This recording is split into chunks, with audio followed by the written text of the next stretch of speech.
yet burials in its capital.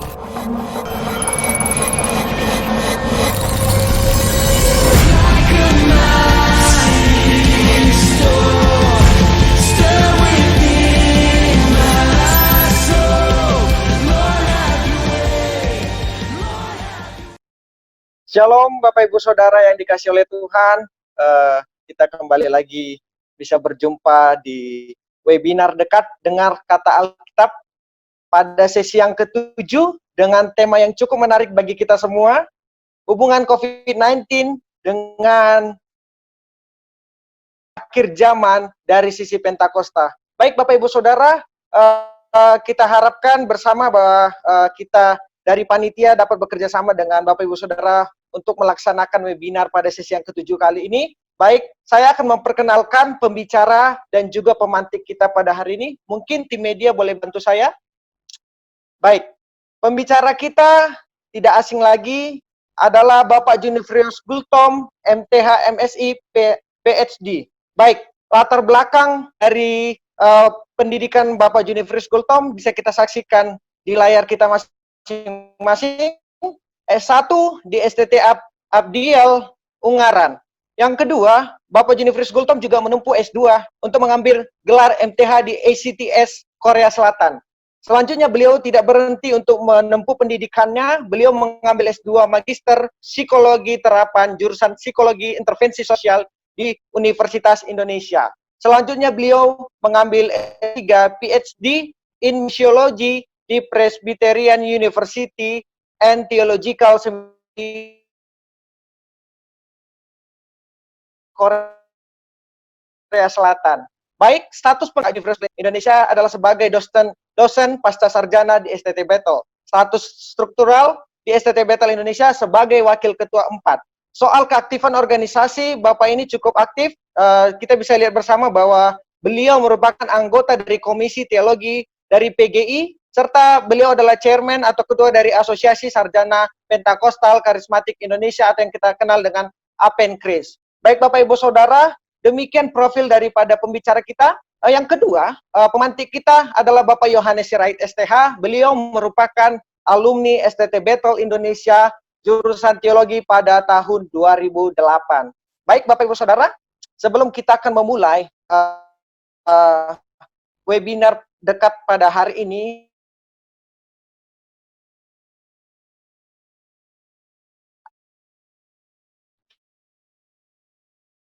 kita akan sama-sama berdoa. Surga, terima kasih kami kembali Tuhan di Zoom ini Tuhan. Sebentar kami akan mendengarkan Tuhan materi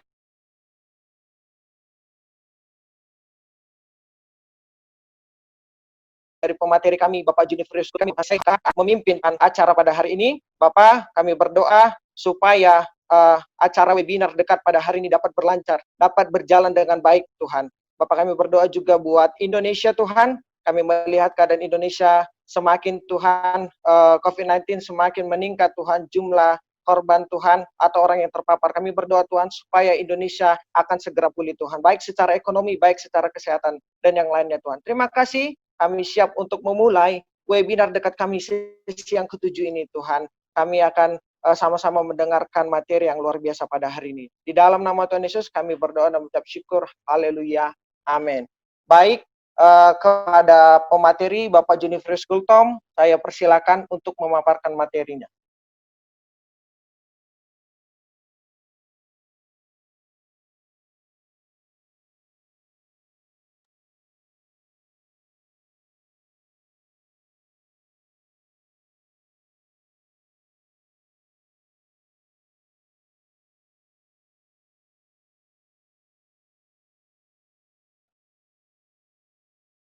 Apakah bisa dengar suara jelas?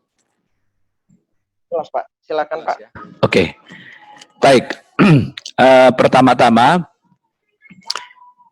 saya sepakat dengan teman-teman yang menjadi panitia dalam program ini bahwa sebenarnya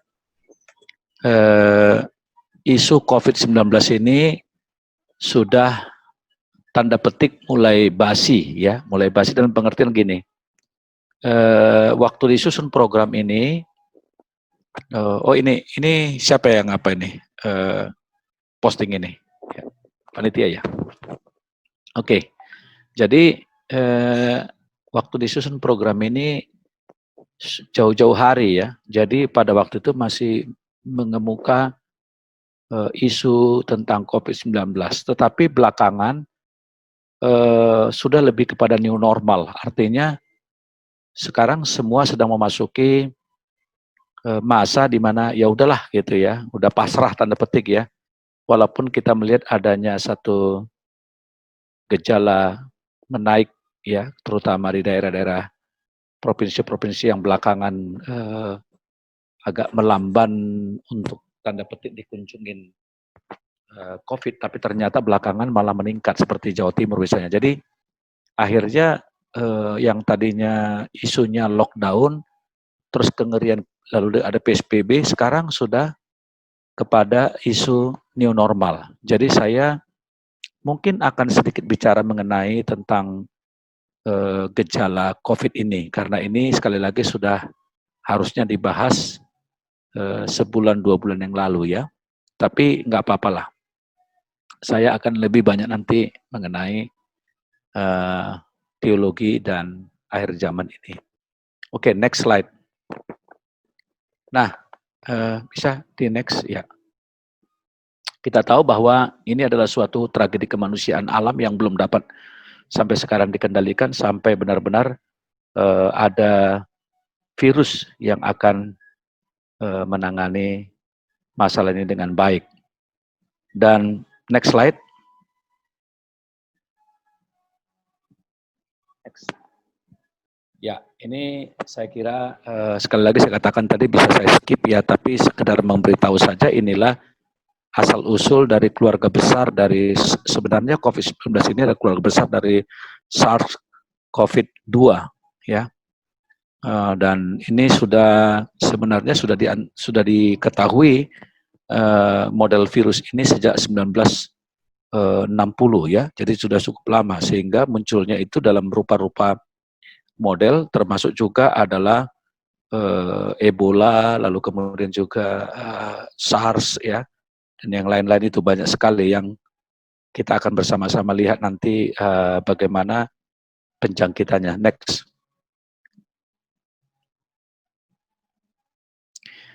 Next slide. Ya, nah topik ini kan bicara mengenai gimana sih eskatologi dalam kaitannya dengan COVID-19. Nah ini seru sekali ya, karena kelihatannya kelompok kekristenan yang paling banyak mengkaitkan isu COVID ini dengan eskatologi adalah orang-orang Pentakosta.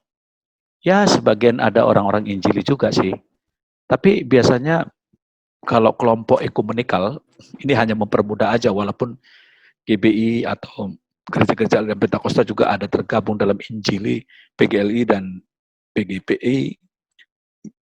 Maksud saya ke PGI, tapi hanya mempermudah saja bahwa biasanya kalau saya menyebut kelompok arus utama atau ekumenikal berarti itu adalah kelompok yang gereja-gereja arus utama dan gereja tradisi, ya. Nah kalau Injili itu memang adalah semacam perpaduan atau titik tengah, dia tidak berteologi secara tanda petik liberal, tapi juga nggak terlalu ngeros seperti Pentakosta, makanya disebut Injili ya. Tapi lagi-lagi ini sebenarnya sudah nggak relevan kalau kita melihat keanggotaannya, tapi ini hanya sekedar mempermudah kita. Nah, saya mengatakan justru kelompok ekumenikal itu tidak menyinggung ya, atau kurang sekali bicara atau mengkaitkan isu virus ini dengan COVID-19. Nah, yang paling banyak itu adalah Pentakosta. Kita tahu bahwa manusia memang mempunyai kemampuan untuk membayangkan masa depan, membayangkan ya, baik skala besar maupun kecil, dan bagaimana dugaan globalitas universal serta juga lokal terhadap fenomena yang terjadi. Ya, next slide. Saya tidak menampik bahwa isu eskatologi itu sangat penting bagi kekristenan, termasuk kita, ya. Karena bagaimanapun eskatologi itu adalah berkontribusi menjelaskan bagaimana memahami dunia ini dan nasibnya serta manusia sebagai ciptaan Tuhan, destininya dan juga prediksi-prediksi ke depan, sebagaimana kita menerima bagian-bagian Alkitab yang bersifat apokaliptis ya. Terus next. Nah, dengan kita mempelajari presiden masa lalu, tentu itu bisa menjadi gambaran kita tentang masa depan. Kita bisa alami dampak masa kini dan masa yang akan datang lewat peristiwa-peristiwa masa lalu. Tentu dalam risalah Alkitab kita memperhatikan bahwa isu eskatologi dalam kitab Injil juga dikaitkan tentang misalnya isu apa yang disebut dengan Ebed Yahweh atau hamba Allah yang menderita, dan terus kemudian naungan-naungan atau gaung-gaung tentang janji-janji Mesias itu selalu dikaitkan tentang akhir zaman. Dan juga kita di Pentakosta, kalau kita melihat peristiwa kamar loteng Kisah Rasul pasal 2, itu bersifat eskatologi, ya, bahwa klarifikasi Petrus pada khotbahnya terhadap tuduhan bahwa mereka mabuk oleh anggur, itu dikaitkan oleh Petrus di dalam aspek eskatologi apa yang dinubuatkan oleh Nabi Yoel. Itu sebabnya mengapa Pentakosta, Roh Kudus, dan eskatologi itu adalah isu di sekitar spiritualitas Pentakosta yang mempengaruhi kita sangat kuat sekali sampai sekarang juga ya. Next. Dan kalau Anda ditanya apa sih ciri khas teologi Pentakosta yang mendasar? Maka Anda pasti mendengar kata five fold gospel atau Injil 5 rangkap. Injil 5 rangkap itu adalah ciri khas dari teologi Pentakosta, ya, yang dasar loh ya. Nanti kalau kita bicara yang advance, maka itu tergantung isunya apa. Tapi terkenal dengan Injil 5 rangkap. Yang pertama, Yesus Kristus adalah Juru Selamat, Jesus is Savior. Yang kedua adalah Jesus is Sanctifier sebagai pengudus. Jesus is Baptizer sebagai pembaptis roh. Lalu yang keempat adalah Jesus is Healer sebagai penyembuh. Dan yang terakhir adalah Jesus is Coming King atau Raja yang akan datang. Nah, jadi kalau kita ditanya apa ciri khas atau distingsi doktrin dari Pentakosta dari kekristenan global atau denominasi non-Pentakostal, maka pada banyak hal kita bisa agree, we have many things in common, kita memiliki banyak kesamaan-kesamaan dengan kelompok lain, tetapi 5 ini kita unik dalam konsep keselamatan, which is kita Arminian, unik dalam konsep kesucian, Jesus is Sanctifier, unik dalam Yesus sebagai pembaptis, dalam hal ini baptisan Roh Kudus sebagai second work of grace, pekerjaan kedua setelah anugerah, dari anugerah. Dan yang ketiga, doktrin kita juga unik dalam hal kesembuhan ilahi. Dan yang terakhir, unik dalam eskatologinya. Makanya ketika COVID ini berlangsung, maka sangat sensitif dengan bagian yang kelima dari distingsi atau keunikan atau khasan dari doktrin dasar dari Pentakosta, ya. Maka kita akan mulai melihat orang-orang yang mempertimbangkan tanda-tanda alam yang diikutsertakan dalam diskursus akhir zaman. Makanya pada waktu terjadi krisis, termasuk krisis tahun 98, maka pada saat itu paling laris seminar-seminar akhir zaman. Setiap kali ada krisis, apakah krisis karena alam atau karena ekonomi, yang membawa suatu pukulan yang berat kepada sebuah bangsa seperti Indonesia tahun 98 misalnya dan sekarang ini, maka itu muncul kembali ingatan-ingatan kita tentang pembicaraan akhir zaman. Dan Alkitab sendiri setiap ada kesulitan itu memang digambarkan dengan kedatangan Yesus, dan Paulus mengatakan di Tesalonika bahwa berita tentang kedatangan Tuhan ini hendaklah digaungkan menjadi penghiburan kepada mereka-mereka yang ada dalam kesusahan besar, terutama juga di Wahyu. Backdrop dari Wahyu adalah bagaimana bengisnya kaisar, masa kekaisaran, paling tidak ada 3 kaisar yang ada di sekitar penulisan Wahyu itu, dan sebelumnya yaitu Nero, Caligula, dan Kaisar Domitianus. Ya, nah Nero, Domitianus, dan Caligula adalah kaisar yang paling bengis, dan itu mendorong munculnya pengharapan-pengharapan apokaliptis. Ya, terus next. Nah, kalau secara sains kita tahu bahwa virus ini memang masih menjadi kontroversi. Apakah itu merupakan mutasi virus hewan kepada manusia? Saya tidak tahu apakah Anda pernah melihat YouTube-nya daripada timnya Nestle Daily itu ya. Nestle itu dia memperkirakan bahwa itu adalah suatu peringatan supaya manusia tidak terlalu rakus dengan wildlife ya, binatang-binatang yang tidak terkategori untuk dikonsumsi, tapi dikonsumsi seperti misalnya kelelawar, ya, kemudian juga marmut, itu dicurigai juga sebagai penyebab dan pemicu daripada virus yang bermutasi. Tapi ada teori yang mengatakan teori rekayasa senjata kimiawi, ini teori konspirasi, bisa jadi ini juga diyakini oleh sebagian orang Kristen, atau ada juga yang menganggapnya sebagai proses alamiah yang 100 tahunan, ya, siklus 100 tahunan, yang dikaitkan dengan wabah besar tahun 1921 yang menelan korban lebih daripada 50 juta orang di seluruh dunia. Next. Nah, kalau secara teologis kita memperhatikan bahwa isu daripada COVID ini macam-macam ya. Ada orang bertanya, kalau itu dari setan, ya mestinya pelayanannya ditengking atau dihardik ya.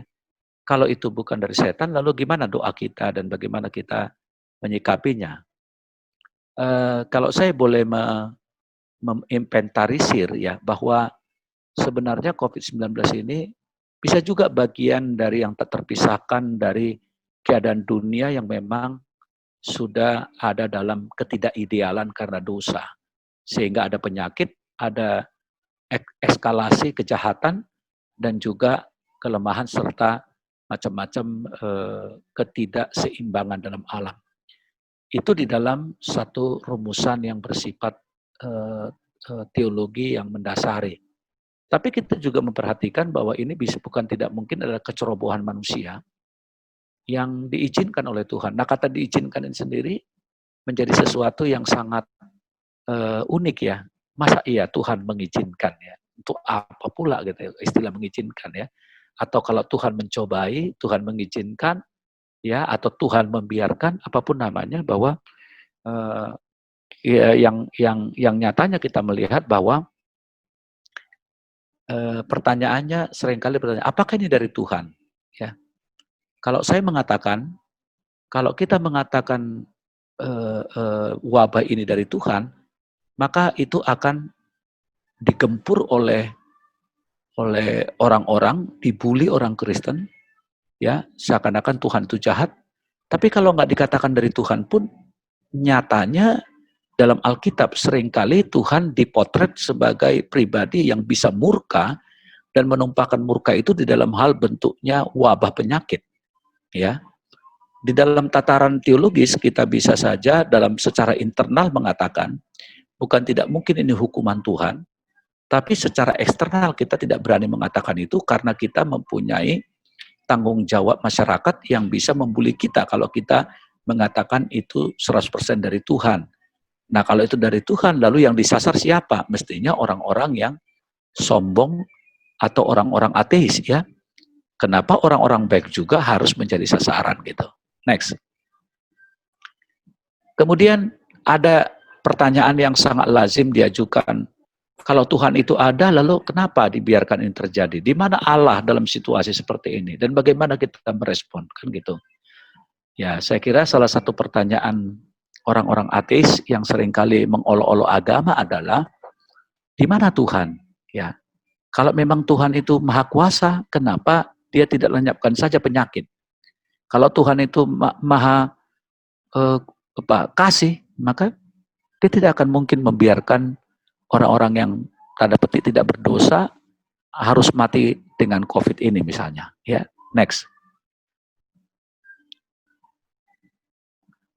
Nah, ini kalau kita melihat di dalam kaitan dengan akhir zaman, ya, maaf ini ada salah spelling, mestinya Y bukan I ya, bukan I, eschatological ya, eschatological timeline. Nah, memang Tuhan menciptakan dunia ini baik adanya dan tatanan serta manusia itu ada secara harmonis di hadapan Tuhan. Tapi ketika hubungan-hubungan ini mulai renggang, nah kita melihat bagaimana Tuhan dipotret sebagai Allah yang akan membuat bekerja memulihkan dan mengembalikan tatanan itu untuk menggenapi rencana Tuhan dalam Yesus Kristus. Dan Alkitab dengan jelas menyatakan bahwa Allah, manusia, dan dunia itu maksud saya yang mereka alami lebih luas, itu saling terkait secara mendalam, dan jika salah satu aspek saja rusak, maka akan mempengaruhi yang lain. Ya. Kemudian hubungan dengan Tuhan, dengan orang lain, dan dengan diri kita sendiri, dan dengan ciptaan adalah pusat dari tujuan Allah. Jadi Tuhan tidak pernah mengeluarkan adanya satu keterkaitan hubungan manusia, Tuhan, dan ciptaan sendiri. Tapi kita melihat bahwa dosa itu bukan hanya pada tataran pribadi, tapi dosa juga ada pada struktur dan secara sistemik terkait dengan kelemahan-kelemahan sosial bisa kita lihat. Konsekuensi dari warisan sosial dan struktur hubungan yang putus dengan Tuhan ini, lalu kemudian juga faktor pemahaman yang terdistorsi tentang diri dan hubungan tidak adil antara manusia, serta hubungan eksploitatif dengan lingkungan ini juga menjadi perhitungan waktu kita memperhatikan aspek penggenapan dari kelemahan alam atau bencana kepada isu eskatologi. Karena pada pelajaran eskatologi kita memperhatikan bahwa tanggung jawab penebusan itu kepada lingkungan juga dan struktur sosial itu menjadi sesuatu yang menjadi concern Alkitab. Kelemahan kita orang Pentakosta selama ini adalah kita berteologi secara personal, bahwa keselamatan itu hanyalah aspek personal, bahwa Roh Kudus itu hanyalah bersifat personal dan di dalam konteks gereja Tuhan. Tetapi belakangan para teolog-teolog Pentakosta di dunia telah menyadari bahwa pemahaman pneumatologi yang semacam itu sudah terlalu sempit. Dia melihat bahwa istilah Paulus bahwa Roh Kudus yang diberikan itu sebagai down payment, atau dalam LAE menulisnya sebagai garansi atau jaminan, itu artinya bahwa jaminan dari apa yang akan dinikmati secara eskatologi menyeluruh, yaitu kedamaian, sukacita, serta dunia yang adil dan damai, serta penuh kasih, dapat diselenggarakan dan dialami pada masa kini ketika Roh Kudus itu memenuhi manusia, orang percaya, dan itu bisa terwujud lewat keikutsertaan orang percaya yang dipenuhi Roh Kudus itu di dalam menatalayankan sosial dari profesi-profesi mereka untuk mewujudkan sebuah dunia yang makin tertebus dan menggambarkan wajah Allah di tengah-tengah dunia ini. Jadi ketika kita bicara akhir zaman, sesungguhnya akhir zaman itu bukan nanti, tetapi di sini dan kini yang dapat direalisasikan lewat pekerjaan penebusan melalui penata layanan budaya di setiap profesi dari orang percaya. Next. Saya tidak akan membahas ini karena waktu saya tidak banyak. Kita melihat saja contoh kisah Ayub itu adalah bagaimana dilihat penderitaan itu dalam kaliografi rencana pemulihan Tuhan, baik itu dari setan maupun diizinkan oleh Tuhan. Kemudian Yohanes 9 tentang pertanyaan orang buta sejak lahir itu, ya Anda tahu semua. Dan Yesus berkata, bukan dosa opungnya, bukan dosa tulangnya, neneknya, tantenya, tapi karena kemuliaan Tuhan dinyatakan. Kita nggak tahu kemuliaan Tuhan nyatakan apa melalui COVID ini, tetapi gereja-gereja orang percaya harus bertanya, seharusnya apa yang dikerjakan gereja untuk menyatakan kemuliaan Tuhan, bukan menunggunya, ya. Oke, dan juga Markus 12 tentang dasar bagaimana penyakit itu juga mendorong kesadaran kebutuhan spiritual untuk dipulihkan dari dosa. Next.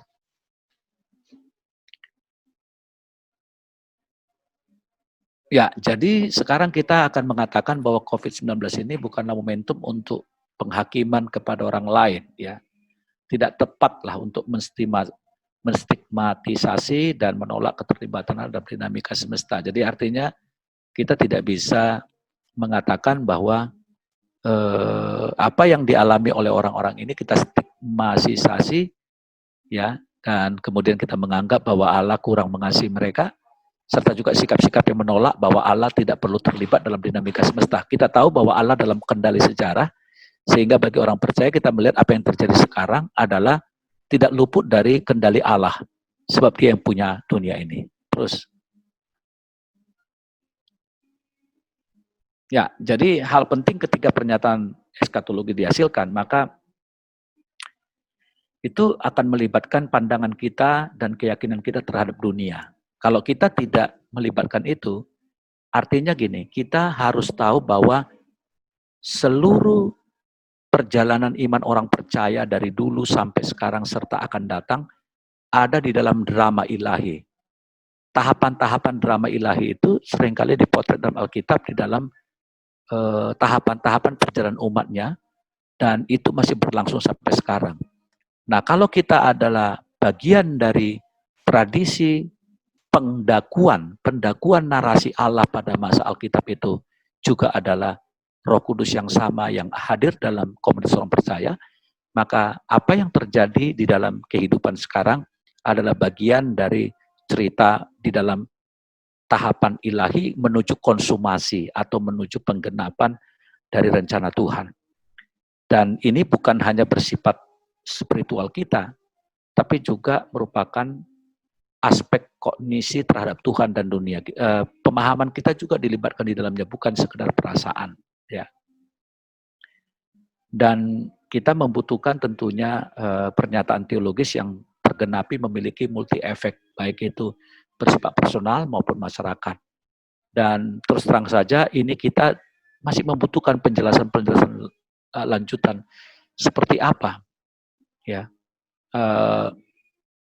hal-hal yang belum tergenapi pada masa COVID ini dalam pekerjaan Tuhan.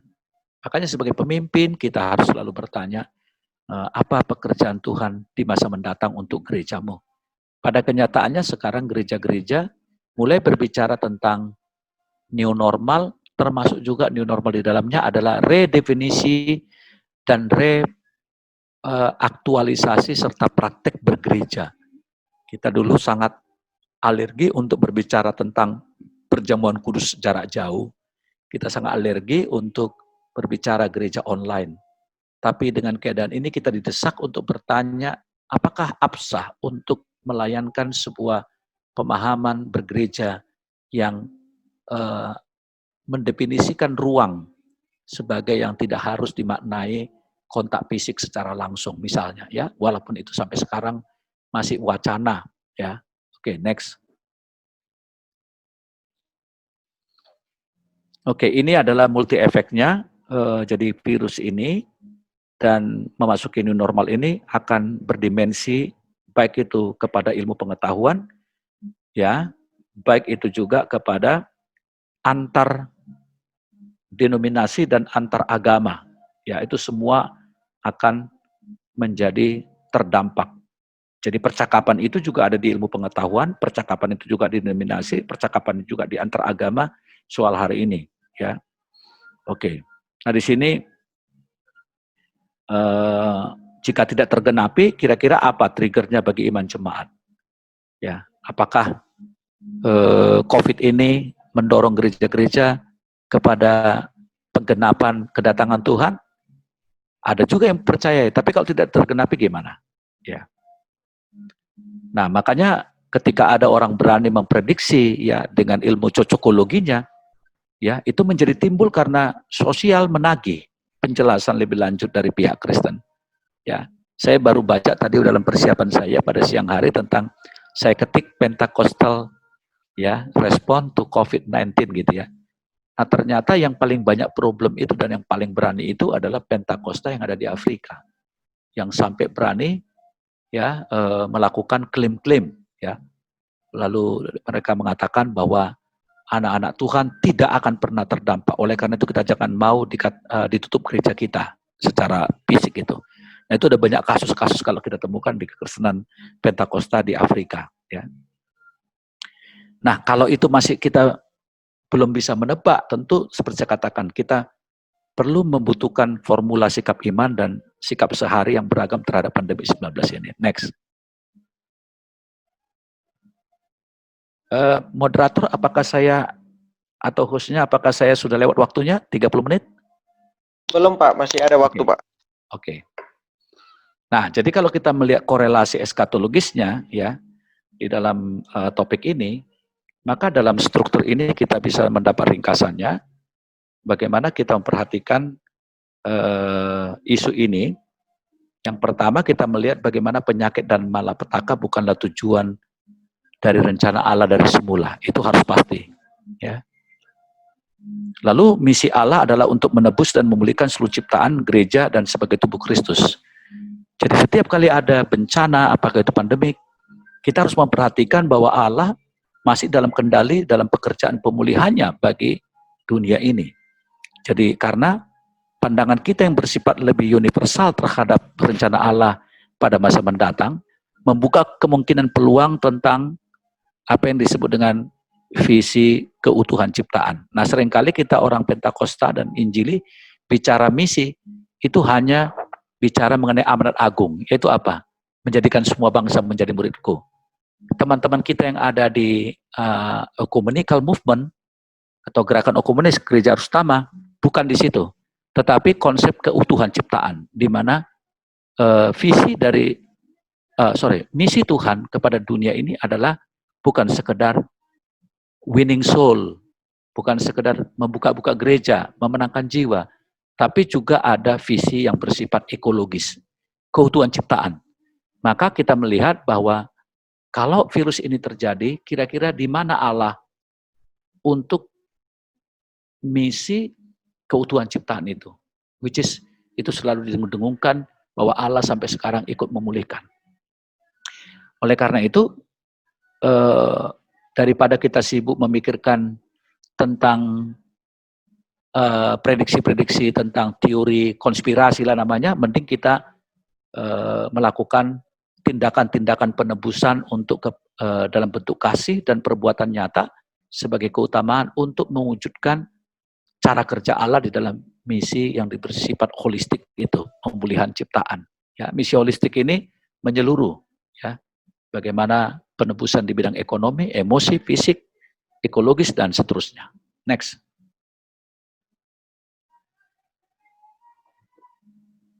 Next. Oke, ini next, langkain aja. Ini hanya pernyataan. Oke. Kita melihat next slide sebagai kesimpulan, ya. Kesimpulannya pertama adalah bahwa eskatologis harus menjawab ketakutan, kekhawatiran, dan mementingkan diri sendiri. Kenapa? Karena tadi dalam Alkitab berita-berita kedatangan Tuhan itu sebagai penghiburan kepada mereka yang ketakutan karena ancaman kekaisaran. Mungkin sekarang kita mengalami ancaman pandemik ini. Jadi gereja harus menjadi pro kepada kehidupan yang selalu memberitakan kehidupan. Maka kalau ada orang yang menunda kebaktian fisik di dalam gereja masa kini, bukan karena mereka takut, tapi karena mereka justru mengasihi kehidupan. Dan ingat, gereja harus living giver. Ya, saya garis bawahi, the church must be a living giver community. Komunitas yang memberikan hidup.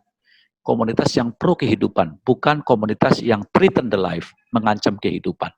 Ya, karena Alkitab mengatakan kita harus punya the spirit of control, ya, penguasaan diri. Bukan, Tuhan tidak memberikan pada kita dikatakan spirit of fear atau roh ketakutan, tetapi roh kasih dan pengendalian diri.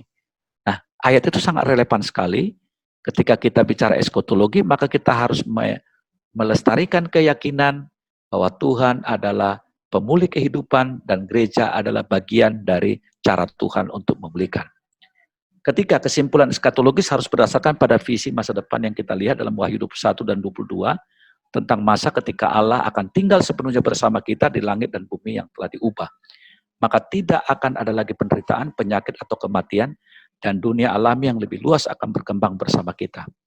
Melalui rasa sakit sebagai realitas hari ini, kita dapat membiarkan masa depan itu memotivasi bagaimana kita menjalani hidup kita hari ini dengan berpegang teguh pada Tuhan, berdoa untuk mereka yang terkena dampak dan mengakhiri wabah, dan kepedulian nyata dengan cinta praktis dan kasih sayang. Demikian pemaparan saya persilakan untuk dipimpin oleh moderator selanjutnya. Tuhan berkati. Memaparkan materinya, tindakan kasih sangat penting dalam pemulihan ciptaan atau pemulihan hidup. Baik, kepada Bapak Ibu Saudara yang sudah memiliki pertanyaan, silakan mengirimkan pertanyaannya melalui chat kepada Q&A sesi 7. Sekali lagi, kepada Bapak Ibu Saudara yang sudah memiliki pertanyaan yang ingin ditanyakan kepada pemateri kita pada hari ini, silakan mengirimkan melalui chat kepada bernama Q&A sesi 7. Kita tidak mempersilakan Bapak Ibu Saudara untuk melambaikan tangan. Kita hanya meladeni pertanyaan-pertanyaan yang ditanyakan melalui chat. Baik, kita akan mendengarkan pemantik kita kepada Bapak Yohanes Sirait. Silakan untuk memulai diskusi pada sore hari ini. Baik, shalom semuanya. Selamat sore. Terima kasih Mas Bram ya.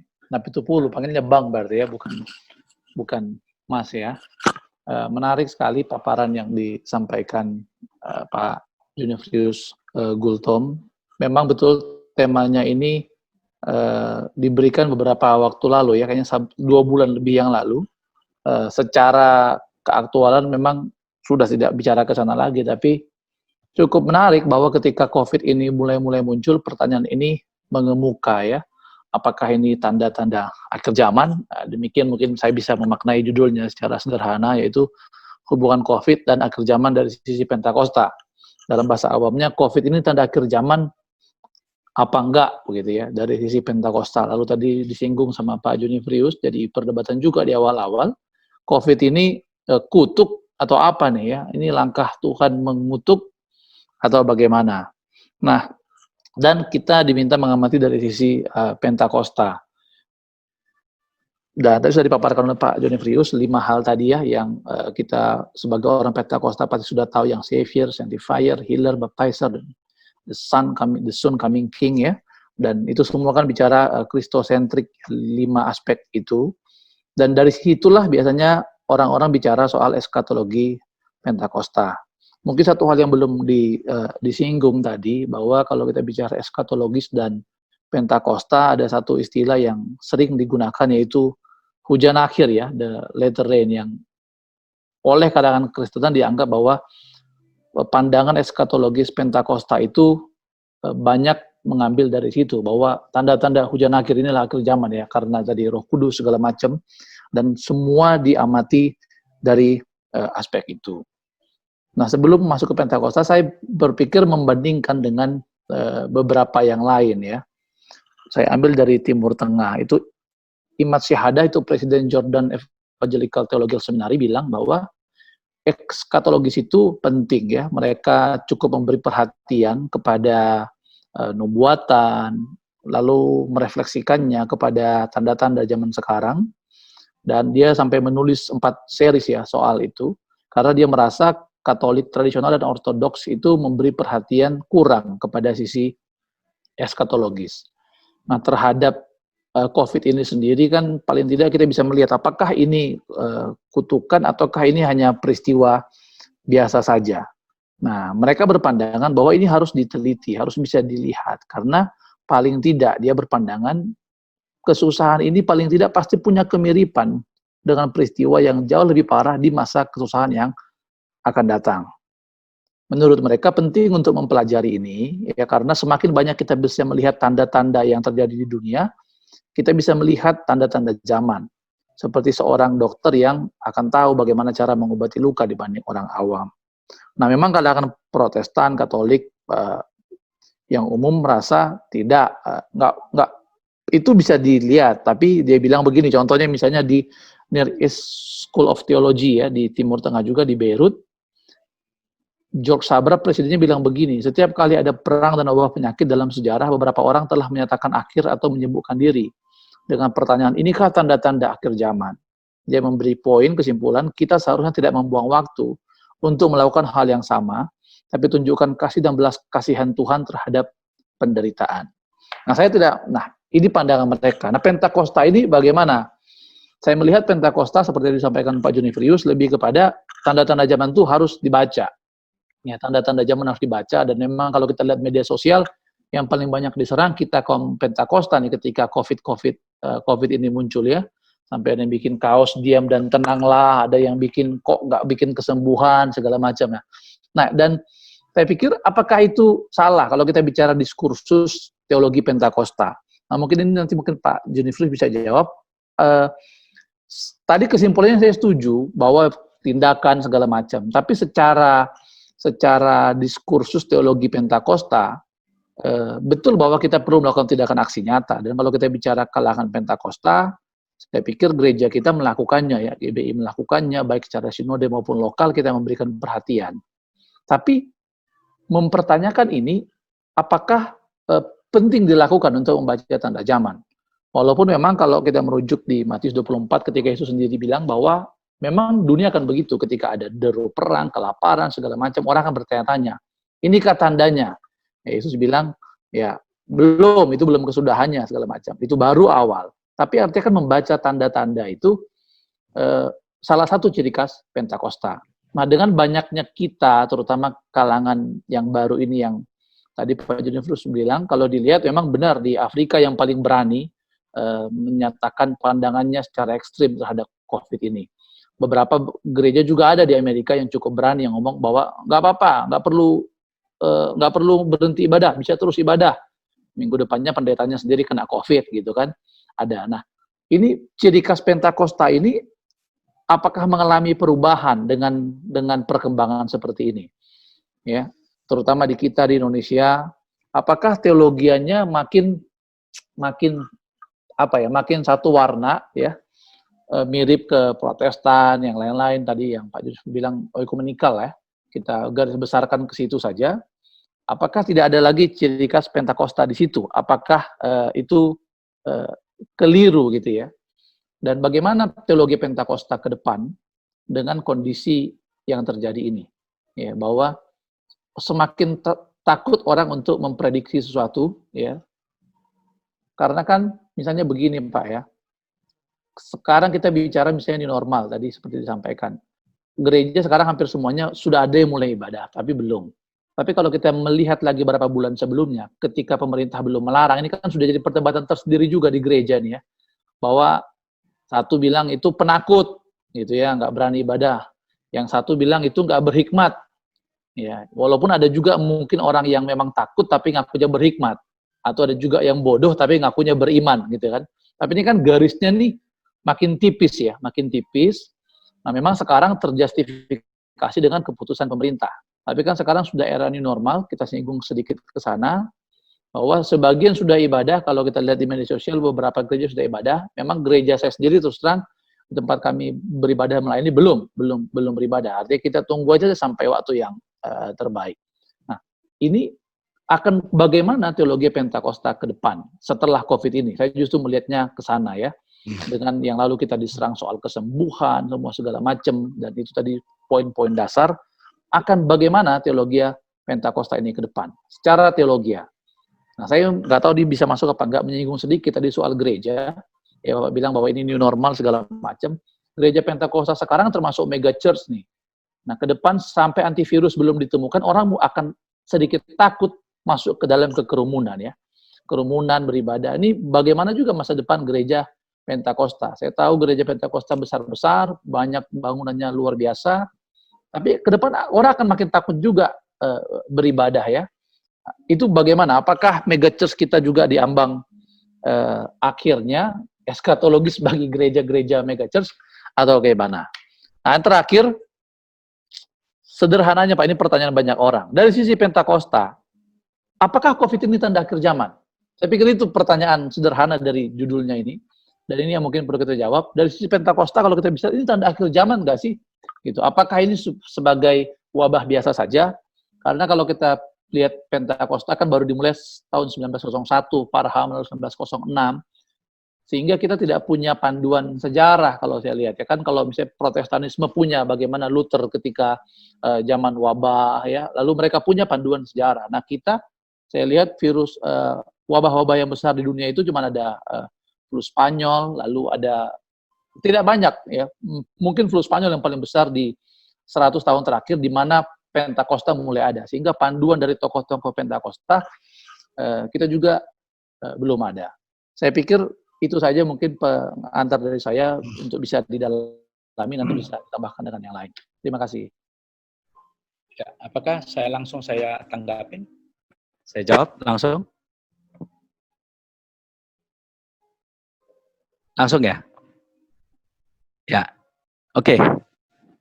Memang terkait dengan isu COVID ini dan new normal ini, ada 3 doktrin yang paling kena-mengena dan sangat penting kita perhatikan dikaitkan dengan orang Pentakosta. Pertama, kita sudah lihat eskatologi, konsep doktrin. Yang kedua, healing. Yang ketiga adalah eklesiologi kita. Nah, tadi saya telah menyinggung ya dengan pernyataan tadi itu adalah, walaupun nanti akan saya singgung dengan pertanyaan terakhir tadi adalah mengenai seperti apa prediksi teologi Pentakosta ke depan dalam new normal terhadap isu ini.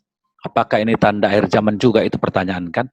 Nah, yang paling memukul kita memang kalangan Pentakosta, apalagi kita ada dalam masyarakat yang melek media, dunia sosial media, yang dalam hitungan detik dapat viral, maka kita tidak akan semudah itu berkomentar apapun yang kebanyakan, kalau saya mau boleh mengatakan, itu jadi blunder, ya, blunder bagi kalangan kita. Nah, dan yang paling menyakitkan adalah seringkali orang-orang luar non-Pentakostal itu mempersepsikan bahwa orang-orang Pentakostal itu dan karismatik itu bisanya cuma taunya cuma itu. Padahal ada banyak sekali sekarang para sarjana-sarjana dan kaum intelektual Pentakosta karismatik, tapi karena mereka tidak aktif di sosial media, atau mereka permisif, atau mereka orang yang take for granted, sehingga tidak ada yang bisa menjelaskannya secara teologi yang baik. Ketika saya siaran 6 kali siaran di Facebook beberapa waktu lalu, 6 pelajaran berseri mengenai akhir zaman, saya berusaha sebaik mungkin untuk menampilkan apa itu eskatologi yang sehat, dan juga 3 sesi mengenai bahasa lidah, 2 sesi mengenai perpuluhan. Nah, kalau Anda tracing di Facebook saya, kita orang-orang intelektual Pentakosta karismatik harus speak up, harus tampil ke depan di sosial media supaya orang-orang non Pentakosta tahu bahwa kita tidak sekedar asbun gitu. Nah, yang paling menyesakkan adalah sudah dia tidak tahu apa-apa atau kurang tahu apa-apa, tapi dia punya pengikut banyak dan dia membuat blunder. Ya, misalnya yang secara berani nanti bahwa kata Nabi ini nanti setelah Paskah akan Tuhan bilang akan berakhir COVID. Nah, itu kan menjadi bulan-bulanan dibully, ya kan? Atau statement yang mengatakan bahwa Tuhan perintahkan saya tetap membuka gereja dan seterusnya. Nah, ini pertanggungjawaban teologianya menjadi lemah sekali, ya, dan kita tidak mungkin pasang badan kepada orang-orang seperti itu. Nah, tetapi isu healing sebenarnya, kesembuhan ilahi tidak menjadi hilang bagi kita ketika COVID ini datang. Contohnya begini, ada orang menggugat misalnya Mazmur pasal berapa itu, 91 ya, atau berapa itu, bahwa tidak akan virus tidak akan menimpa engkau, penyakit sampar bla bla bla karena ini, sehingga orang mulai membuli jargon-jargon KKR kesembuhan ilahi orang Pentakosta karismatik, yang sebenarnya kita bisa mendefense-nya di mana? Kan healing itu atau pelayanan kesembuhan itu adalah ciri khas dari spiritual Pentakosta, which is itu sangat unik dan kita nggak perlu minder, namun dijelaskan dengan baik. Misalnya begini, kan Alkitab menggambarkan tentang banyak penyebutan kepada Allah, Allah sebagai pelindung, Allah sebagai gunung batu, Allah sebagai protektor kita, Allah sebagai gunung batu, shield kita, perisai kita, Dia adalah gembala, Dia adalah penyembuh kita segala macam. Itu harusnya tidak boleh redup ya, tidak boleh redup. Bahwa ada orang-orang yang meninggal karena COVID tidak berarti menyurutkan niat kita untuk tetap mengklaim bahwa Allah masih berjanji menyembuhkan orang sakit hingga kini. Ya, contoh, walaupun anak saya yang pertama meninggal karena kanker otak umur 9 tahun, kalau anak saya yang pertama hidup mungkin sekarang umur 22 tahun, tapi tidak menyurutkan saya untuk mempercayai bahwa Allah sampai sekarang bekerja di dalam hal bentuk kesembuhan ilahi. Gitu. Itu sebabnya dalam pelayanan saya ada kadang-kadang di mana Tuhan menggerakkan saya untuk menantang orang membawa penyakitnya untuk saya doakan. Ya, jadi seringkali orang menjadi ciut mendoakan dan apakan orang sakit. Nah, kemudian kita memperhatikan juga mungkin perbedaan antara Pak Tong dengan Pak Niko, karena Pak Niko menghardik ya virus itu seperti Yesus menghardik air laut atau danau itu ya. Menurut saya Pak Niko itu nggak salah. Kenapa coba? Lah dia kan pakai framework-nya tafsir dan model pendekatan reform terhadap Alkitab. Which is itu nggak masuk di dalam pendekatan kita terhadap Alkitab. Kita mengenal yang namanya keberpihakan pendekatan kita secara naratif terhadap Alkitab. Bahwa Roh Kudus yang menulis yang mengilhami para penulis Alkitab dan yang hadir di dalam komunitas orang percaya di dalam Kisah Rasul itu adalah Roh Kudus yang kita dakukan pada masa kini. Orang-orang Pentakosta mempercayai bagian yang bersifat narasi Alkitab itu sebagai pendakuan kisahnya pada masa kini. Jadi kalau dari dulu orang-orang Pentakosta itu udah biasa itu menghardik setan, menengking setan, mengusir setan, menghardik virus gitu ya. Dalam hal itu saya membela Pak Niko. Dalam hal apa? Dalam hal itu spiritual Pentakosta yang model menghardik itu adalah sesuatu yang memang iman keyakinan Pentakostal gitu. Nah, itu adalah cara-cara yang bersifat eksperiensial, pengalaman ya. Nah, itu. Tapi memprediksi kapan berakhir COVID itu adalah sesuatu yang terlalu berani, ya, terlalu ceroboh dalam hal itu. Nah, lalu ke depannya memasuki new normal. Bagaimana teologi kita terhadap tiga hal ini, yaitu eskatologi, healing, dan eklesiologi. Saya mengatakan begini, apakah ini tanda akhir zaman? COVID ini, yang saya pahami akhir zaman adalah ketika Yesus datang ke dalam dunia 2000 tahun yang lalu, itu sudah mulai akhir zaman. Makanya ketika Yesus memberitakan kerajaan Allah sudah dekat, ya, dan seterusnya itu adalah dimulainya sebuah deklarasi penggenapan Mesias untuk memberlakukan kabar baik sampai sekarang akhir zaman, ya. Nah, itu sebabnya kalau kita menarik rentang bahwa dimulai akhir zaman itu adalah sejak Yesus datang, maka konteks Matius 24 dan juga Tesalonika, Wahyu, dan seterusnya itu akan bisa mendapat tempat sebagai sebuah rangkaian yang terus-menerus terjadi dalam dunia ini. Kalau kita mengatakan ini bagian dari akhir zaman, saya dengan demikian mengatakan bisa iya, bisa juga tidak. Atau tidak dalam pengertian sesuatu yang menjadi proses dinamis dari proses dunia ini. Mengatakan iya karena keyakinan bahwa segala sesuatu yang dipotret oleh Alkitab pada konsumasi kedatangan Tuhan, itu ada periode-periode di mana wabah penyakit dan juga peperangan yang mengalami intensitasnya semakin besar. Nah, bagaimana dengan healingnya?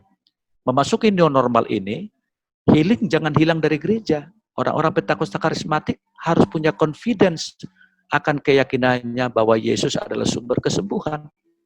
Oleh karena itu, kalaulah ada protokol yang memperbolehkan saya mendekati orang kena COVID, tentu bukan konyol ya, saya harus membuat SOP yang bagus, saya akan tetap bisa berdoa bagi mereka di Wisma itu, misalnya kalau diperbolehkan. Kita tidak perlu takut juga untuk masa-masa kini dalam new normal, tetap mendoakan dan percaya membawa orang-orang yang sakit itu. Bahwa ada yang sembuh atau tidak sembuh, ada yang malah mati, itu bukan urusan kita. Sebab itu adalah misteri Tuhan kepada mereka. Dan yang terakhir, eskatologi. Eklesiologi. Eklesiologi kita tadi sudah mengatakan. Sebenarnya eklesiologi Pentakosta itu kayak apa sih bentuknya? Saya ingat apa yang dikatakan seorang profesor di Fuller bernama Veli Matti Karkainen. Dia berkata, eklesiologi Pentakosta adalah eklesiologi yang bersifat ad hoc. Ya, eklesiologi cair.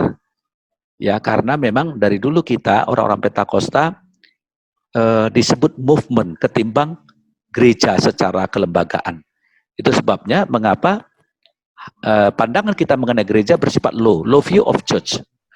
Itu berbanding terbalik dengan high view of church seperti Ortodoks dan Katolik yang betul-betul memahami kehadiran mistis daripada Tritunggal di dalam praktek bergereja mereka, baik itu ekaristi maupun dalam struktur jabatan di mana paus adalah titisan dari Petrus dan seterusnya.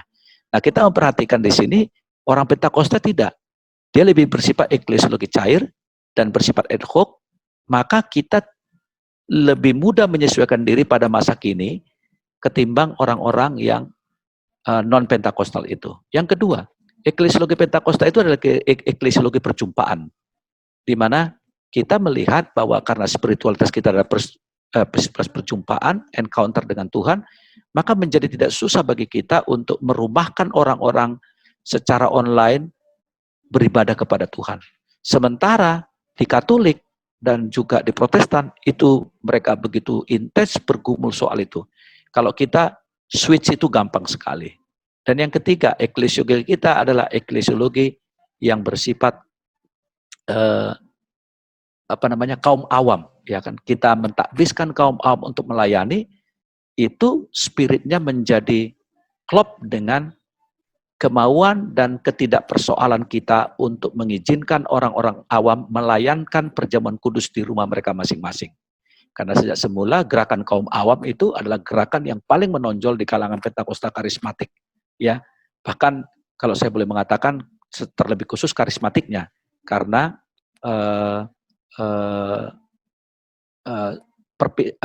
pembedaan antara yang disebut dengan clergy atau kaum tertakbiskan dalam hal ini adalah kaum pendeta dengan kaum awam yang melayani, itu tipis perbedaannya.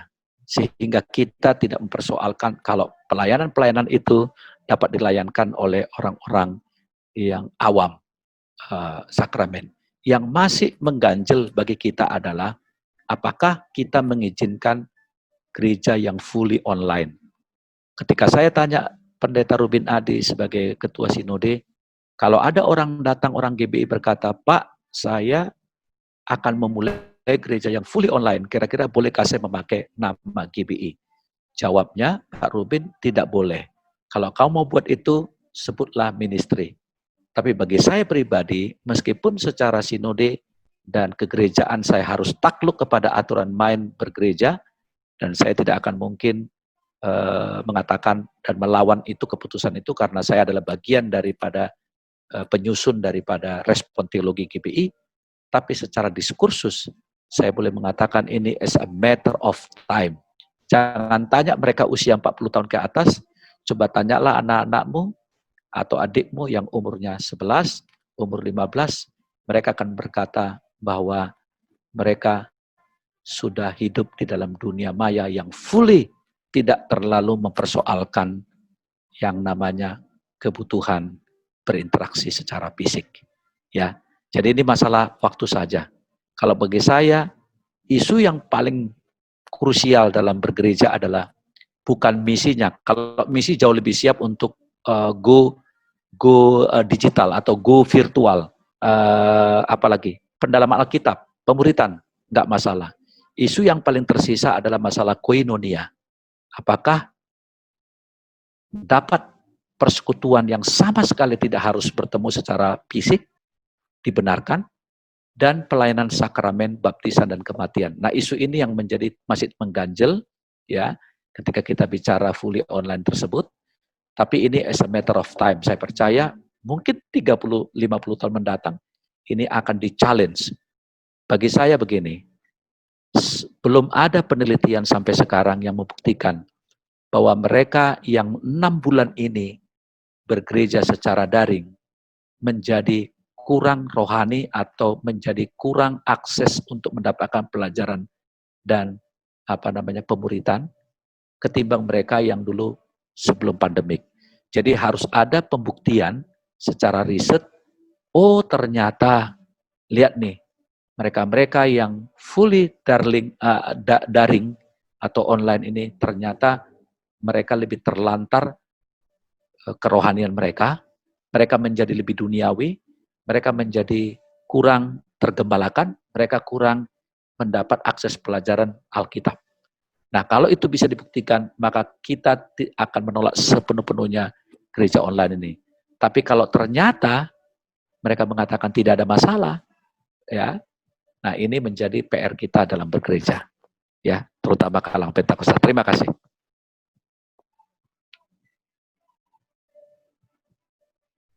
Nanti Pak Yohanes ada tambahan lagi?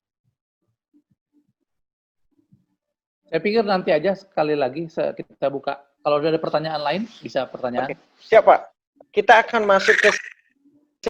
masuk ke sesi tanya jawab kepada bagian media, boleh menayangkan pertanyaan-pertanyaan yang sudah ada. Baik, ada pertanyaan pertama. Saya akan bacakan pertanyaan pertama. Jika dalam kenyataannya bahwa COVID-19 adalah konspirasi dari elit global yang ingin menerapkan chip 666, tanda di dahi dan tangan, dan zaman antikristus, bagaimana pandangan Bapak dan apa yang dapat dilakukan oleh umat Tuhan? Baik, kepada pemateri, Bapak Jennifer Skultom, boleh menjawab pertanyaan pertama ini? Ya, yang pertama dari kalangan saintifik aja, saya baca beberapa sumber-sumber termasuk dari Pew Research Center di Amerika maupun para saintis di bidang ilmu virus ya dan lain-lain, tidak banyak yang mempercayai teori konspirasi ini. Kalau secara rohani, saya ini sangat-sangat tidak percaya dengan teori konspirasi, ya. Terlalu naif ya untuk mempercayai itu. Kenapa? Walaupun saya tidak tahu detailnya tentang proses itu, tapi bagi saya sederhana saja, ya. Apa iya ada satu kekuatan yang secara absolut di dunia ini memasuki sistem sebuah negara, lalu dengan gampang kita mengadopsi itu, ternyata di dalamnya ada muatan ideologi. Kok saya nggak yakin ya? Di mana LSM, di mana lembaga-lembaga moral, di mana PBB, di mana WHO, saya kira nggak semudah itu. Dan saat ini tidak ada kekuatan yang absolut dari sebuah sistem dan tokoh yang mampu mendrive seluruh dunia kepada agenda dia. Tidak ada. Ya, kalau ada pun itu hanya di Korea Utara presidennya secara absolut bisa melakukan kepada negaranya. Atau mungkin Rusia, saya tidak tahu. Tapi kalau untuk seluruh dunia, kok nggak segampang itu. Jangankan begitu. Contoh saja, kalau ada misalnya, kalau sistem ekonomi dulu itu mempermudah cash dengan cara kartu kredit, tentu kartu kredit itu kita lihat bukan datang dari Indonesia, itu dari Barat. Tapi begitu diadopsi oleh Indonesia, saya nggak tahu mulai kartu kredit kita pergunakan entah 30-40 tahun yang lalu, saya nggak tahu persis. Ya, pasti sudah melalui riset-riset. Orang untuk teknologi cloning saja itu menimbulkan perdebatan ketika sampai kepada tentang cloning manusia misalnya. Ya, terus ketika Google mulai mewacanakan adanya kacamata yang tembus pandang, itu pun sudah ribut. Ya, seluruh dunia ribut dan mengatakan ada satu pelanggaran etika, privasi di dalamnya.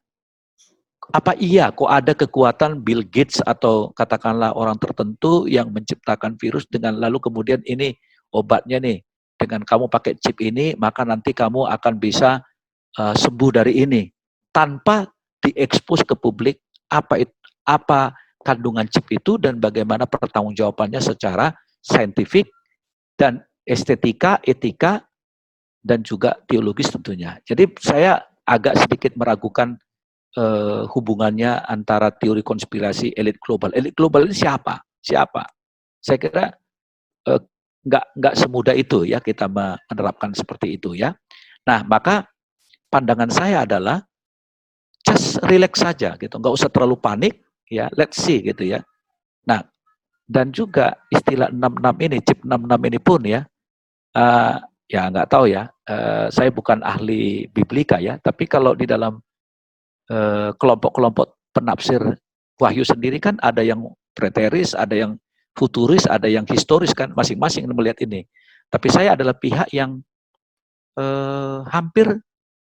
hampir tidak bisa terlalu berspekulasi tentang istilah 66 ini. Saya sulit. Kenapa? Makanya dapat dipahami ketika proses kanonisasi, salah satu kitab yang hampir dibuang itu adalah kitab Wahyu. Selain 2 Petrus karena ada istilah pencurian mayat Musa, lalu Ibrani yang nggak jelas penulisnya siapa, serta Yakobus yang seolah-olah bertentangan dengan konsep kasih karunia karena banyak bicara mengenai perbuatan. Nah, jadi 4 kitab ini hampir dibuang dulu. Kalau alasan Wahyu mau dibuang adalah karena banyak simbol-simbol dan hal-hal yang tidak jelas yang membuat pada waktu itu gereja-gereja tidak banyak menyambut kitab ini sebagai firman Allah. Bahwa sekarang kita menganggap itu firman Allah itu adalah proses yang panjang sekali dan tentu di dalamnya iman juga. Dan pekerjaan Roh Kudus yang mengakibatkan dia eksis tetap dalam komunitas orang percaya. Tapi dulu pada masa abad-abad awal itu nggak mudah gitu ya. Nah, oleh karena itu saya mengatakan bahwa kalaupun ada orang mengatakan, Pak Gultom mau nggak dipasang chip di tubuhmu supaya gampang bertransaksi? Saya mengatakan kenapa nggak mau? Ya kalau memang itu sudah menjadi satu gaya modernisasi yang mempermudah segala macam ya kan.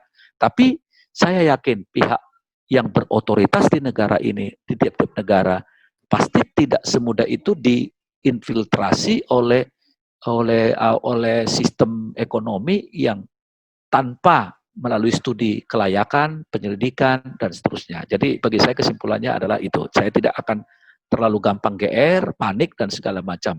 Kalau itu sudah terjadi di negara-negara lain, let's see lah. Kita lihat dulu sejauh mana itu perkembangannya ya. Oke, terima kasih. Baik, terima kasih Pak Junifrius.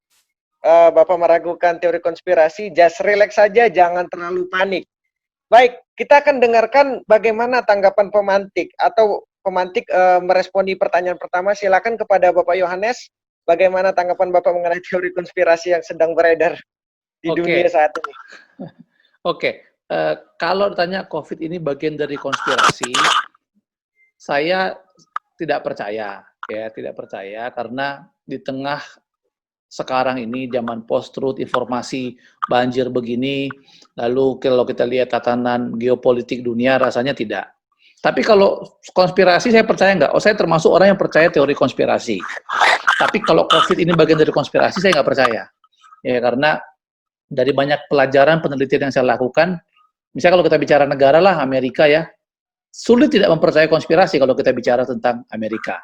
Ya. Nah, tapi kalau COVID ini bagian dari konspirasi, saya nggak yakin itu, ya, saya nggak yakin. Nah, tapi kalau kemudian kepada ini ya, lanjutannya adalah chip segala macam. Lalu tadi Pak Junifrius bicara soal privacy. Memang sebelum COVID ini itu jadi diskusi yang penting, terutama kalau kita bicara soal media, informasi gitu ya. Informasi pribadi itu hak dan itu yang jadi salah satu concern terhadap banyak orang kalau kita bicara soal etika kemajuan teknologi. Tapi saya merasa dengan kondisi COVID ini, ke depan privacy itu bisa menjadi nomor kesekian. Karena begini, memang sekarang ya kita tidak bisa mendeteksi. Sekarang kita update yang pakai Bluetooth itu, peduli lindungi ya, untuk bisa ngelihat orang segala macam. Dan sekarang kan ada sebuah pemahaman yang berkembang di banyak negara bahwa kalau kita bisa mendeteksi orang lebih cepat dengan penyakit, dengan semua segala macam, maka itu kan akan menjadi sebuah pencegahan yang paling bagus, gitu ya. Pencegahan paling bagus. Nah, kalau akan ada teknologi ke sana, saya nggak mau entah chip atau apa ya. Karena kalau kita bicara chip ini kan saya nggak tahu. Beberapa orang menerjemahkannya di Wahyu itu sebagai chip ya. Padahal kan ya itu tanda lah ya. Kalau disebut di Alkitab tadi seperti Pak Yunus bilang, ada banyak penafsirannya. Nah, tapi saya memang tidak mau terlalu berani kepada yang tadi ada bahwa kitab ini juga termasuk dipertanyakan ketika proses kanonisasi. Kita anggap itu sudah selesai. Tapi kan penafsirannya kan beda-beda ya. Proses penafsirannya tentu setiap orang tuh berbeda ya.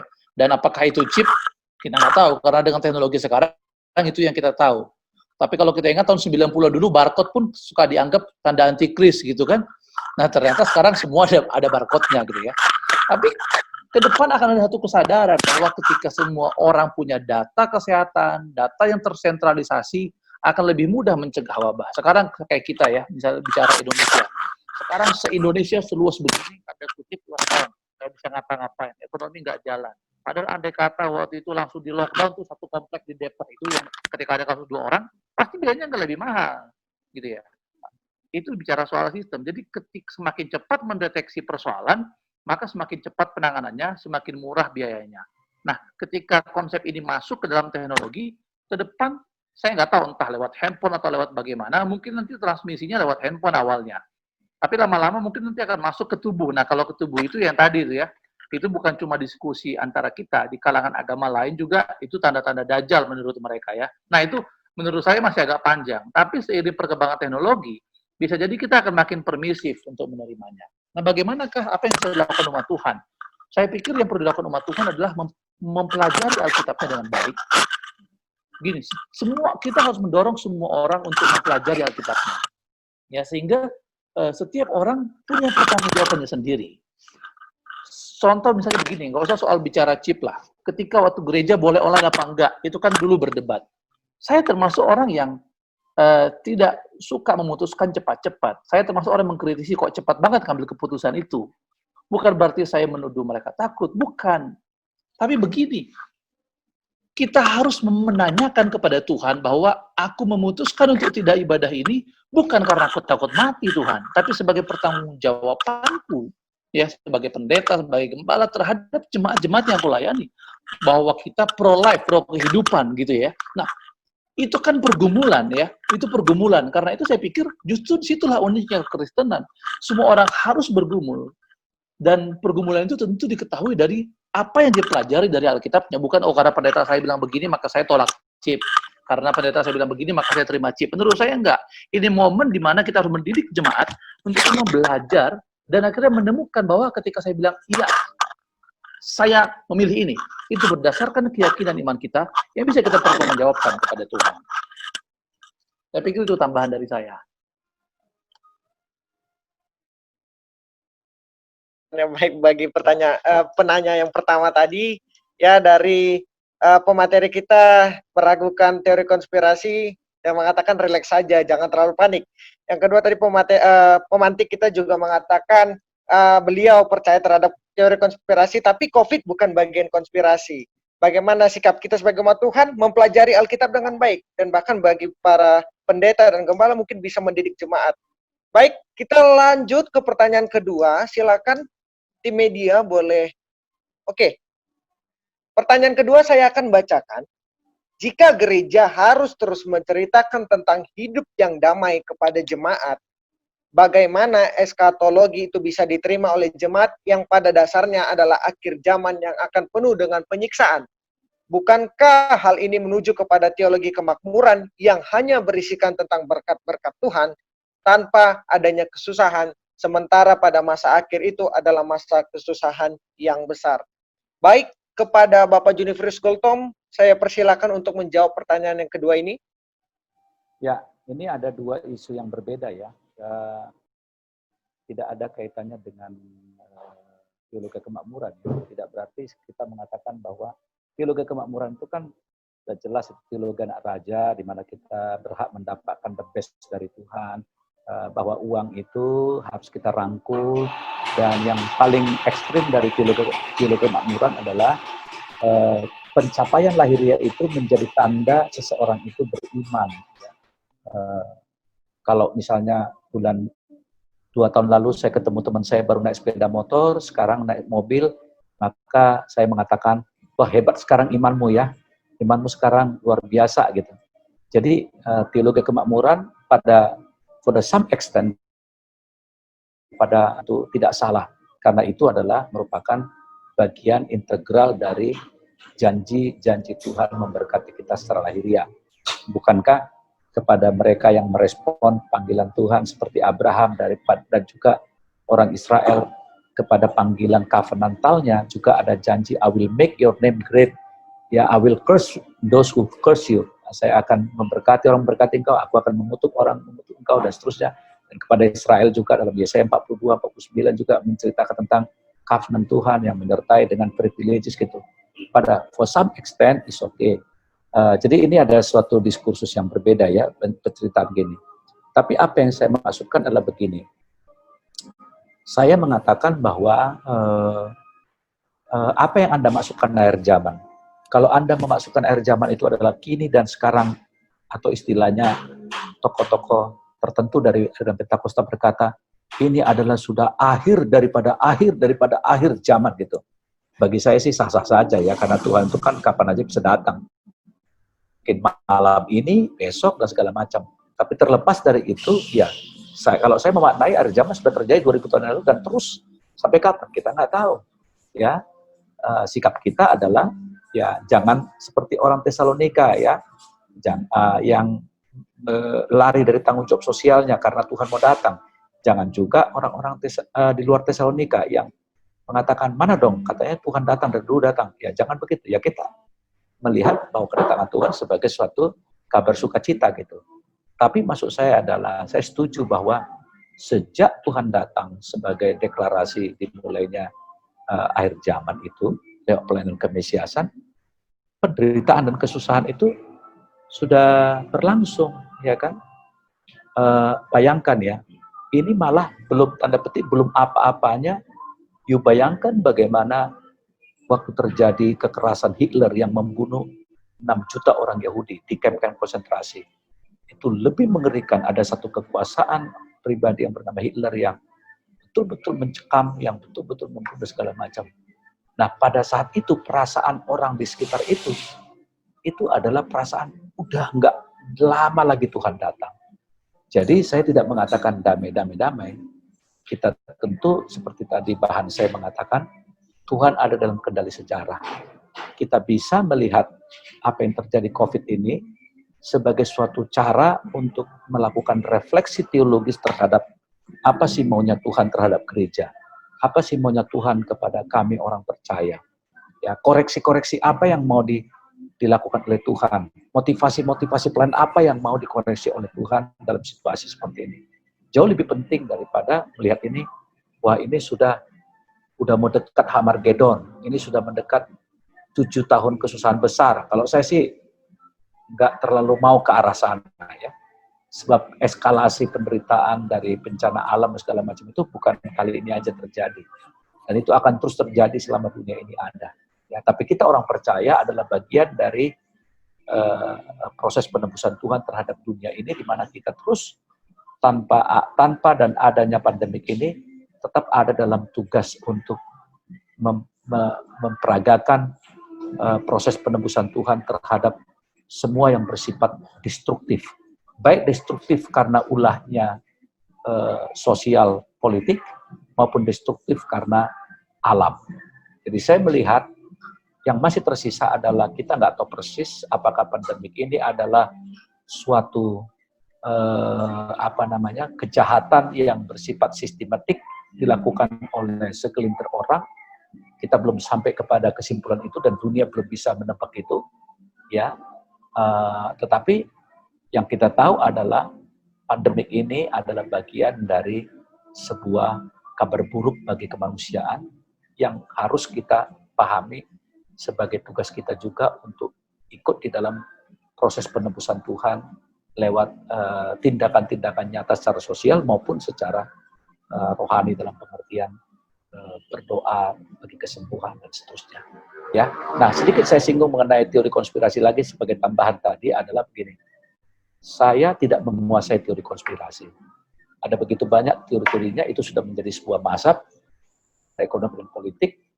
Dan yang paling penting gini, kalaupun kita tidak harus tracing semua teori-teori konspirasi ini, paling tidak saya mendorong kita sekarang sudah dipermudah oleh internet, di mana kita bisa mencari sumber-sumber yang valid dan sangat teologis oleh banyaknya para pengajar-pengajar yang Tuhan anugerahkan bagi gerejanya, yang secara dedikatif dia bisa katakanlah memberi kepada kita informasi teologi yang mendalam.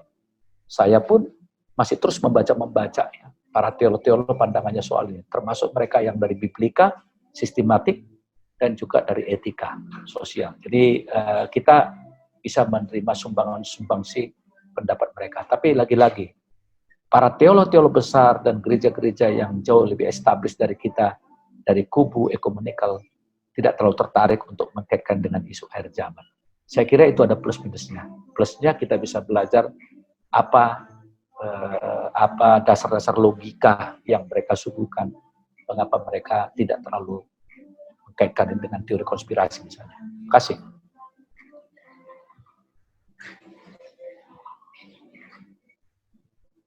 Yes. Mengenai pertanyaan kedua, silakan kepada Bapak Yohanes. Saya tambahin dikit aja bahwa kalau dari pertanyaannya, jika gereja harus terus menceritakan tentang hidup yang damai kepada jemaat. Enggak lah, enggak ada yang bilang seperti itu. Jangan ajaran begitu juga. Yang diajarkan kepada jemaat, haruslah kita menjadi pembawa damai, bukan hidup yang damai, gitu ya. Jadi membawa damai, bukan hidup yang damai. Lalu kalau kita bicara soal diterima oleh jemaat pada dasar adalah akhir zaman yang akan penuh dengan penyiksaan. Poin saya bukan penyiksaan, karena penyiksaan itu kan subjektif ya. Kalau seperti Richard Wurmbrand disiksa sedemikian parahnya. Bagi beberapa perempuan zaman sekarang terlihat gemuk saja sudah seperti penyiksaan, gitu ya. Jadi penyiksaan itu kan subjektif. Intinya adalah bagaimana kita mengajarkan jemaat untuk menyadari bahwa kalau kita bicara eskatologi, ya arti sana panjang, tapi gini, kalau saya bilang, kalau ada om-om jemaat umur 60 tahun, udahlah nggak usah mikir eskatologi yang ribet-ribet. Om waktunya tinggal 10 tahun lagi paling lama bisa 20 tahun lagi, hidup yang benar aja lah. Gitu ya. Jadi, mari kita ajarkan jemaat untuk mengasihi Tuhan, mengasihi Kristus. Nah, kalau kita singgung soal teologi kemakmuran, saya dengan beberapa teman lagi menggalang gerakan anti-prosperity gospel gitu ya. Karena gini, adalah fakta bahwa di Alkitab bilang salah satu ciri manusia kerjaman itu hedonis. Ya kan?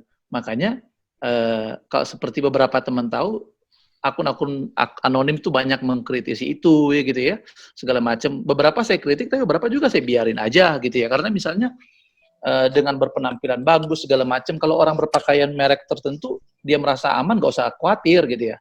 Tapi kalau ada pendeta berpakaian bermerek dia merasa khawatir, ya jangan pakai gitu ya. Karena saya juga ketemu banyak orang di luar kekristenan yang mempertanyakan gaya hedonis sejumlah pemuka agama gitu ya.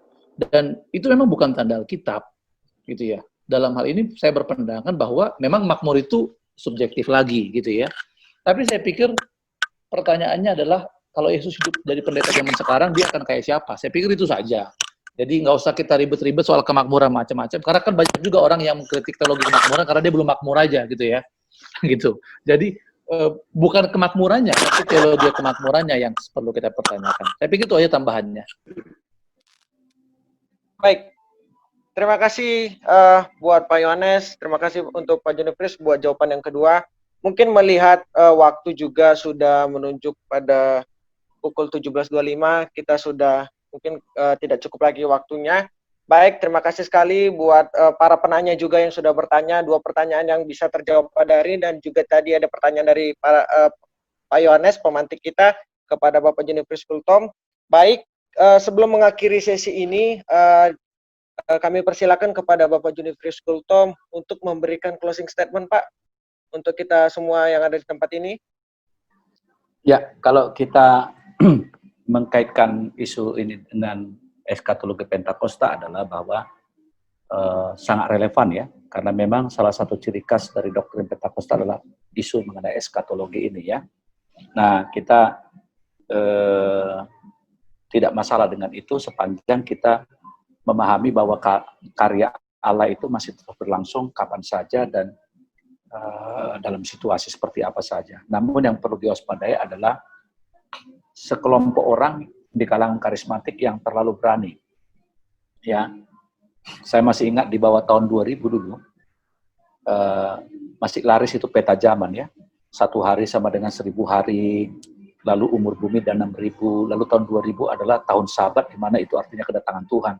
Nah, setelah tahun 2000 lewat, itu bungkam ya. Jadi kita memang dengan cocokologinya terlalu berani memprediksi dan itu. Nah, itu yang harus kita koreksi ya. Tapi pengharapan-pengharapan eskatologis itu harus tetap dihidupkan. Terutama itu menjadi penghiburan kepada orang-orang tentang janji Allah. Itu yang pertama. Yang kedua, seperti saya katakan tadi, kita lebih banyak bicara new normal. Saya percaya bahwa kalangan Pentakosta karismatik dalam hal bergereja sekarang mulai memikirkan bagaimana melakukan redefinisi eklesiologi mereka. Dan saya pikir cara bergereja orang Pentakosta karismatik lebih compatible dengan apa yang terjadi sekarang, ya, ketimbang teman dari Katolik Ortodoks. Mereka bergulat sekali untuk menyingkirkan pakem-pakem dan juga dogma mereka terhadap bergereja itu, ya. Di kita tidak terlalu. Saya dan teman-teman di Forum Teolog GBI yang beranggotakan kurang lebih 20 orang itu, yang selalu melahirkan risalah-risalah teologi di GBI, kami sedang membuat semacam eklesiologi GBI memasuki new normal, dan saya ditugaskan untuk menulis soal teologianya, dan ada teman-teman yang lain mengenai sakramennya dan liturginya. Nanti mungkin akan dikeluarkan, ya. Dan saya percaya bahwa itu menjadi PR kita bersama-sama. Kita akan lihat sih sejauh mana kita akan melihat wajah di new normal ini bergereja kita, ya. Dan yang terakhir sekali saya mau mengatakan bahwa gereja-gereja karismatik yang bersifat neo karismatik, which is free churches, yang sudah post denominasi mode atau mode post denominasi, yang tidak peduli lagi cantolan-cantolan dan pakem-pakem secara kesinodian, itu biasanya mereka bergantung kepada pemimpin lokal mereka, ya, bagaimana mereka bersikap dan bergereja. Kalau kita yang Pentakosta, baik yang klasik maupun Neo Pentakosta itu, yang masih mengikuti aturan main dari sinode, maka keputusan sinode tentang isu bergereja ini menjadi acuan. Tapi bagi mereka yang neo karismatik, yang independent churches itu, yang ministry-ministry itu biasanya, atau komunitas-komunitas begitu, biasanya mereka memiliki arrangement sendiri, ya, dan pemahaman sendiri. Terima kasih, Tuhan berkati. Baik, terima kasih Pak Junifrius buat closing statement-nya tadi. Ya, kita mengoreksi kembali tentang cocokologi, baru kita menghidupkan kembali pengharapan eskatologis. Dan bagi kita kaum Pentakosta, ya, keputusan sinode mengenai bergereja adalah acuan kita. Baik, selanjutnya terakhir closing statement dari pemantik Bapak Yohanes. Saya persilakan, Pak. Ya, makasih Bang Bram, ya. Yang pertama dari saya adalah bahwa secara teologi Pentakosta, saya pikir kita punya tugas cukup besar, ya. Cukup besar, bahwa tadi seperti sudah disampaikan Pak Junifrius, eskatologi merupakan salah satu ciri doktrin Pentakosta. Tapi di aspek ini juga lah ada banyak titik lemah kita terlihat, ya. Seperti yang disampaikan, ada banyak kita yang diserang karena mudah sekali mengatakan ini akan selesai segala macam. Saya pikir ini merupakan tanggung jawab seluruh stakeholder, baik itu sinode maupun juga tentunya sekolah teologi, ya, untuk mendidik orang-orang yang sekarang sudah sekolah. Apalagi profesi pendeta ini cukup unik, ya, karena profesi-profesi lain itu kan mereka setelah tanda kutip setelah dapat sertifikatnya, setelah dapat ratingnya, mereka ada terus itu pembaruan segala macam gitu, ya. Nah, kita kalau udah lulus nggak ada lagi gitu. Nah, itu perlu tingkatkan karena begini, terutama tokoh-tokoh besar, mereka adalah wajah Pentakosta. Begitu dia ngomong keliru, makanya kena bukan cuma dia, tapi kita semua. Karena itu saya pikir tanggung jawab kita untuk agar tokoh-tokoh itu, orang-orang yang dilahirkan maupun sudah ada sekarang, memahami teologi Pentakosta dengan benar, sehingga tidak terlalu banyak blunder yang dimunculkan, ya. Karena sekali lagi, mereka adalah wajah kita. Ya, mereka adalah wajah kita, karena itu merupakan tugas seluruh stakeholder, saya pikir, untuk melakukan peningkatan di situ. Nah, terkait judul ini, kalau dari saya adalah hubungan COVID-19 dan akhir zaman, berdasarkan apa yang saya lihat, apa yang saya pelajari, betul bahwa akhir zaman ini bisa merupakan kerangka waktu yang panjang, ya, seperti itu disampaikan Pak Junifrius. Tapi kalau kita menyebut apakah itu yang the end-nya, menurut saya tidak, ya. Kalau yang lain bilang ini waktunya, kalau menurut saya tidak sih, ya. Ini masih jauh, karena seperti tadi Alkitab yang kita baca, ya bahwa ya orang akan berkata apakah ini akhirnya? Enggak, ini baru permulaan dan saya pikir jalannya masih panjang. Wah, wabah ini antivirusnya mungkin akan ketemu tahun depan gitu ya. Lalu kita akan hidup normal lagi segala macam. Itu secara budaya mungkin akan ada beberapa yang berubah, tapi ini bukan akhir zaman itu. Kalau menurut yang saya pelajari, ya saya berpendapat berkeyakinan COVID ini bukan akhir zaman itu yang dimaksudkan. Nah, dari sisi Pentakosta apa yang bisa kita lakukan? Saya pikir ini merupakan momen. Kalau kita belajar tentang bagaimana wabah ada di sepanjang zaman, maka setiap ada wabah pasti terjadi peningkatan kerohanian, terjadi peningkatan jumlah jemaat, artinya banyak jiwa yang dimenangkan. Dari sisi Pentakosta, itu yang harus kita bisa lakukan, kita mendorong gereja-gereja untuk menjadi solusi, ya, menolong secara sosial, tapi juga memberikan kekuatan, memberikan keyakinan dari sisi kerohanian, sehingga orang-orang tidak hopeless, karena kondisi zaman sekarang yang kena COVID sedikit, tapi yang hopeless jauh lebih banyak. Gereja harus berperan di situ, sehingga ada banyak jiwa yang tetap dimenangkan, dan saya pikir itulah juga salah satu semangat Pentakosta, bahwa kita harus terus memenangkan jiwa, terus melakukan penginjilan, meskipun dalam kondisi seperti ini. Saya pikir itu merupakan tugas kita bersama, demikian kesimpulan yang bisa saya berikan. Ya, masih panjang. Nah, ini bukan akhir zaman itu. Peningkatan kerohanian habis setelah wabah, biasanya itu terjadi. Ya, banyak hopeless, justru di sini momen kita untuk memenangkan jiwa-jiwa. Thank you, Pak Yohanes. Terima kasih juga buat Bapak Junifrius Gultom, buat waktunya. Terima kasih banyak kepada Bapak Junifrius Gultom dan juga Bapak Yohanes Sirait untuk Bapak Junifrius Gultom yang telah memaparkan materinya secara luar biasa pada hari ini, dan juga kepada pemateri Bapak Yohanes Sirait. Terima kasih Pak untuk kesempatannya sudah memanti diskusi pada hari ini.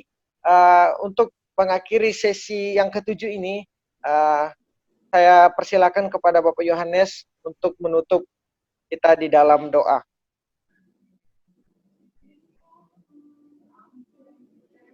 Oke, baik. Terima kasih. Kita berdoa ya. Mari kita berdoa. Kami berterima kasih buat pertemuan kami lewat online pada sore hari ini dalam diskusi kami. Kami bersyukur bahwa Tuhan ada bersama dengan kami. Tuhan memimpin diskusi kami. Kami berdoa supaya ini tidak sekedar hanya diskusi yang memenuhi pengetahuan kami, tapi menjadi pendorong, menjadi semangat bagi kami dalam melakukan pelayanan kami dimanapun kami berada.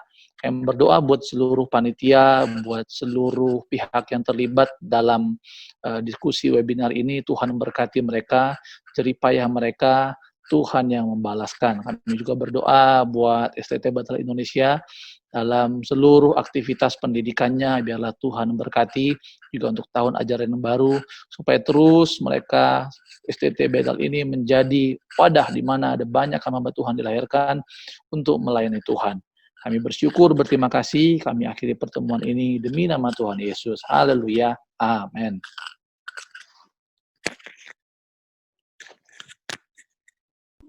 Lagi saya dari panitia webinar Dekat Dengar Kata Alkitab mengucapkan terima kasih banyak sebesar-besarnya kepada pemateri dan juga pemantik kita. Kiranya Tuhan memberkati berlimpah-limpah. Kami juga mengucapkan terima kasih banyak kepada seluruh peserta yang sudah ikut di dalam webinar Dekat pada sesi yang ke-7 ini. Kiranya Bapak Ibu Saudara tetap dilindungi oleh Tuhan di masa-masa pandemi COVID-19 ini.